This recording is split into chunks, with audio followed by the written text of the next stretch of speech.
Going to make some hummus. Last night I soaked the chickpeas. Now I'm gonna dump this water, rinse it out.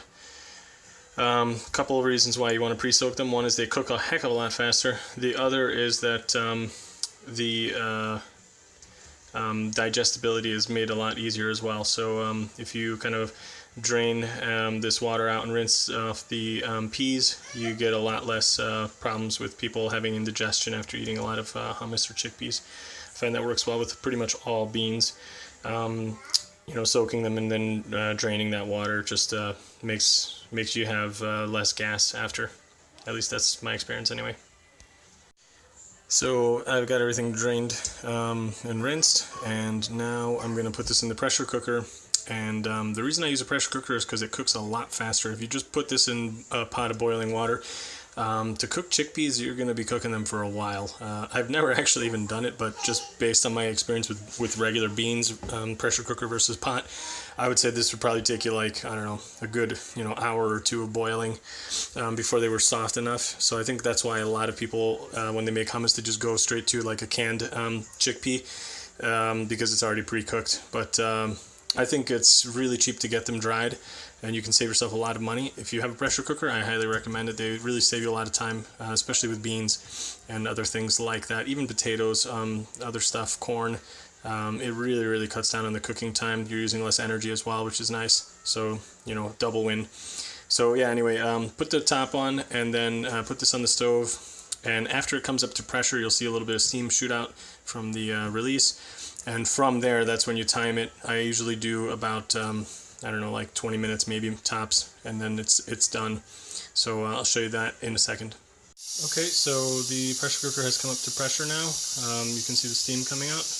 From here, I'm going to count 20 minutes, and then I will stop it and set it to the side so it cools off.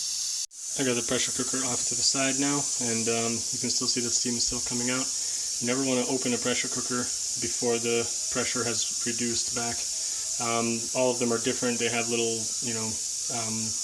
different mechanisms that show you if the pressure is down. On this one, this little orange, little button will drop back in, so the pressure's, lowered, and then it's safe to open. So you never want to open it before, because you could, really risk getting burned either by the steam or any of the stuff shooting out from inside of it. So always be careful about that. Just a tip.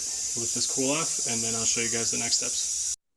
Okay, got about half the chickpeas now in the blender here. I'm going to do some spices. We got salt, turmeric, fennel or caraway seed, basil, and paprika. I would also add black pepper, but I don't have any right now, so we're going to skip that.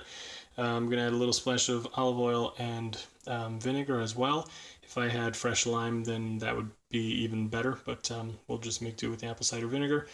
Throw that in there, and then what I do is I take enough of the liquid to basically just cover the chickpeas, and then I blend that, and I'll show you guys in a second what that looks like. The other thing that you should note is never throw away the water that you have left over from the chickpeas. This is also really useful for making various different kinds of things, but pastries especially. It's called aquafaba.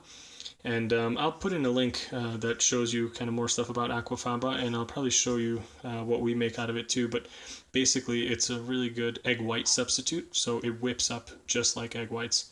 And it's really cool. So that's another useful thing. So don't throw away that water. Basically, I just use enough to cover the chickpeas, and I'll show you the guys that in a second. Okay, first batch is done, and I realized that in my excitement I forgot to include a really important ingredient, which is tahini.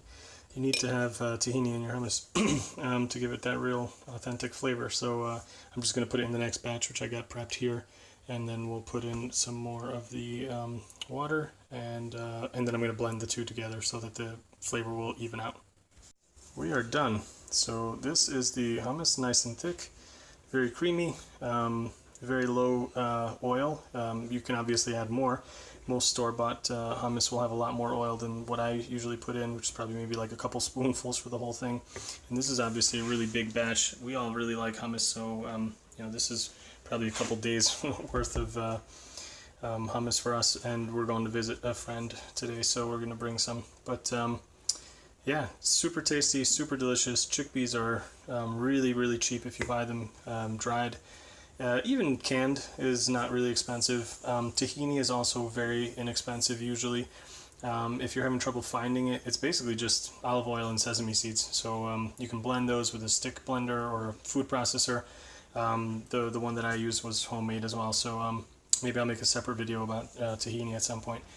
But yeah, hummus is a great meal. You can pretty much have it for any time of the day. I love having it for breakfast. I can definitely have it for lunch. Nice light supper. Yeah, it works great on just about any kind of bread, flatbread, tortilla breads, you know, yeah, veggies, just chop up some carrots, celery, whatever. It's great. Yeah, give it a shot. Let me know what you think.